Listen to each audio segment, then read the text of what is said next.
हिंदू पौराणिक कथाओं में देवताओं की महिमा तो सभी जानते हैं, लेकिन क्या आप उन शक्तिशाली राक्षसों के बारे में जानते हैं जिन्होंने देवताओं को भी चुनौती दी थी?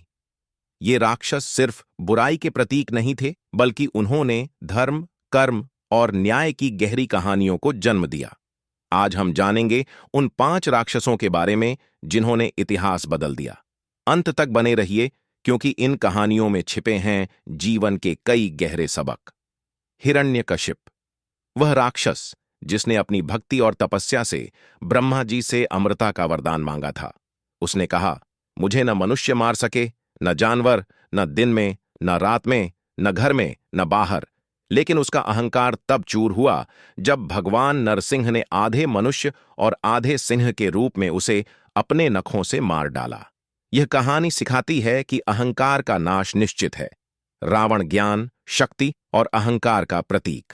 रावण ने अपनी बुद्धि और पराक्रम से देवताओं को पराजित किया, लेकिन उसका अधर्म, सीता का हरण, उसके अंत का कारण बना। भगवान राम ने उसे न केवल पराजित किया, बल्कि अधर्म के खिलाफ धर्म की जीत का संदेश भी दिया। महिषासुर, वह राक्षस जिसने देवताओं को स्वर्ग छोड़ने पर मजबूर कर दिया था। उसकी शक्ति और अहंकार को मात देने के लिए मां दुर्गा ने जन्म लिया।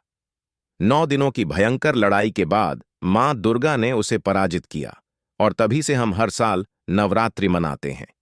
यह कहानी सिखाती है कि बुराई कितनी भी ताकतवर हो, सत्य और शक्ति की विजय होती है। ताड़का, रामायण में ताड़का का जिक्र एक खतरनाक राक्षसी के रूप में होता है।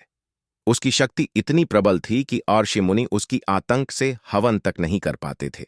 भगवान राम ने उसका अंत किया, यह सिखाते हुए कि अधर्म का नाश धर्म की जिम्मेदारी है।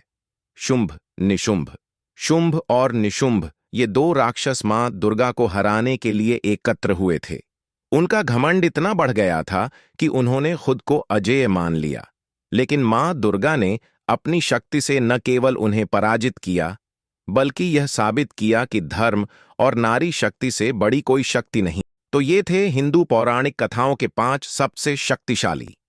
इनकी कहानियों में छिपा है शक्ति, अहंकार और न्याय का सबक। यह बताता है कि चाहे बुराई कितनी भी बड़ी क्यों न हो, सत्य और धर्म की जीत हमेशा होती है। ऐसे और गहरे रहस्यों और कहानियों के लिए जुड़े रहें एपिक लेजेंड्स के साथ। चैनल को सब्सक्राइब करना न भूलें और कमेंट में बताएं कि इन 5 में से आपकी पसंदीदा कहानी कौन सी है।